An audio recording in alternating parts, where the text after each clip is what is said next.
Hey guys, welcome back to my channel. Today we're going to be making a German chocolate cake. Let's get started. Grab your sifter out and sift 2 cups of all-purpose flour, spooned and leveled. We have 2 tablespoons of cocoa powder. This time I use Dutch process. We have a teaspoon of baking soda, half a teaspoon of salt, and a teaspoon of espresso, just to bring that richness of the chocolate out. Funny story actually, it was my husband's birthday this past week, so I decided to make him his favorite cake. He's obsessed with German chocolate cakes, and he said that this was his favorite recipe by far, so I'm really proud of myself. Whisk this together and set it aside. Now for the base of our cake batter, we're going to need 1 cup of unsalted butter at room temperature, 1 cup of white granulated sugar, and 1 cup of packed light brown sugar. I'm going to cream that together until it is fully incorporated and creamy and smooth. Add in 4 egg yolks, one at a time, at room temperature. And I don't know what it is. Is it just me, or are egg yolks super satisfying? I just think they're so squishy. Hope that doesn't make me weird. If you like egg yolks, let me know down in the comments. Am I weird? Of course, scrape down the side of your bowl. Make sure that you get all of that stuff that's not mixed in yet fully incorporated. 2 teaspoons of vanilla extract, go ahead and pour that in, along with 4 ounces of German sweet chocolate melted. Try not to pour it in when it's piping hot because you don't want to melt the butter. Let it come up to room temperature first. I have a cup of homemade buttermilk with just regular milk and vinegar, and then I added half a cup of cold coffee to it, and this is going to be our liquid. So now we're going to alternate between our dry ingredients and our liquid ingredients until everything is fully incorporated. If you are a fan of this video, I highly suggest that you hit that subscribe button so that you don't miss out on all my latest content. I also highly suggest that if you are a huge chocolate fan like me, then click on that info card in the top right hand corner. I have a playlist of different kinds of chocolate desserts. I will also include that playlist in the description box along with my cake decorating playlist, just in case you're interested.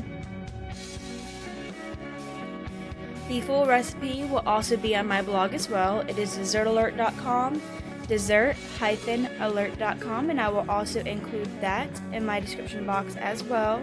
I will be getting that uploaded as soon as possible. Now that you've added everything and scraped all the sides down in your attachment, we're going to whip it one more time, try not to overmix it. At this point you'll want to have whipped those 4 egg whites up until they reach stiff peaks and gently fold this in. Please don't judge me for my aluminum cake pans. I have cake pans, but I do not have 3 of the same size. I only have 2, so I just went to Publix and got a 3-pack of these aluminum cake pans. They worked just fine for what I was doing. I was going for a rustic cake anyways, and I just greased and lined them and called it a day and tried to get my batter in there as even as possible. And I promise it does not affect the flavor of your cake.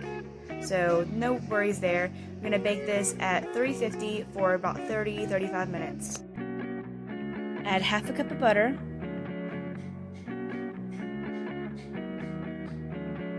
half a cup of sugar, half a cup of brown sugar, 8 ounces of evaporated milk, and 3 egg yolks, large egg yolks I should add. I'm going to add this to a medium saucepan over medium heat, and we're going to whisk this together constantly. Go ahead and pop those yolks. And once it starts bubbling and boiling, we're going to whisk it for about 5 more minutes until it turns a golden brown and is getting thick. 2 C's. And then we're going to take this off of our burner. Going to grab 2 cups of shredded sweetened coconut and 1 cup of chopped pecans and a teaspoon of vanilla extract. I just wanted to go ahead and mix that up just a little bit before I add my custard base. go ahead and pour that in. Look how delicious. Pour that in, and then we're gonna mix this very well. Make sure it's all combined and all evenly distributed. I know I've said that about 5 times, I'm sorry.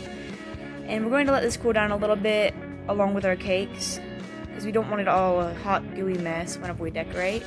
So we want it to be a little more firm whenever we press it down onto our cake layers. Now we got our cake layers out. I do highly recommend chilling your cakes first. I always get super impatient and just pull it right out of the pan after it's cool. These cake layers are super soft. In fact, that one cracked me a little bit. But like I said, it's not going to affect the taste. I wasn't going for a crisp, sharp-edged cake today.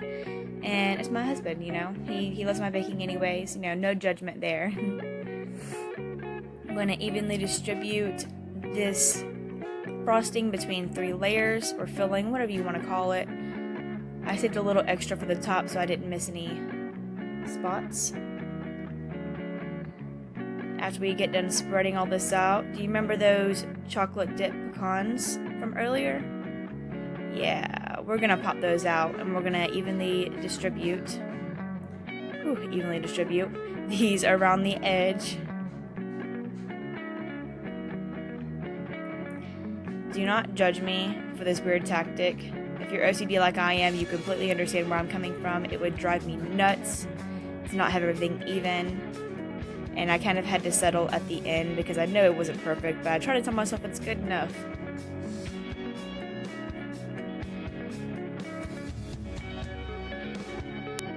Here's a little fun fact. My husband is the one who loves German chocolate cake, but I hate coconut.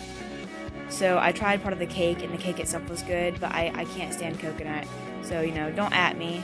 But I just wanted to, you know, show you what love is like. You do things for others even though it doesn't benefit yourself. Unless you consider seeing the smile on his face benefiting, which it definitely is. We're going to poke 3 holes in the top of the cake with a butter knife, 1 in the center facing down, and then 2 on the front and back of the center.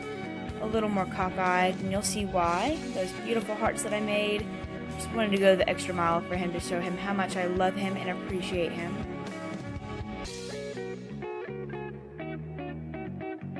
And they came out super pretty.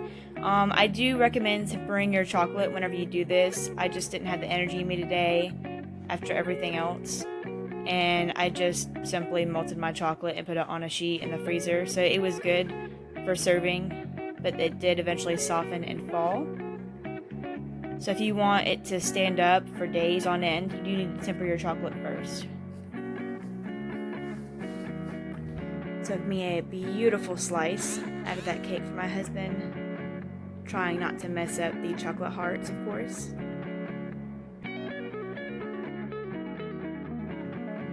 Let me know down in the comments what your favorite flavor of cake is, because I'm honestly just so curious to see if those statistics on Google are correct.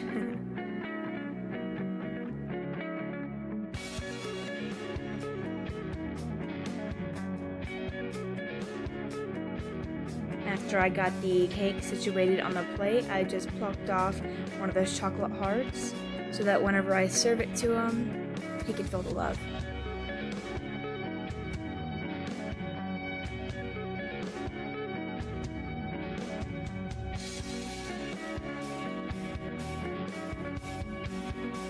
That's it for today, guys. Thank you so much for watching. Don't forget to give this video a thumbs up. I hope you guys have a great day. And as always, stay alert for the next dessert.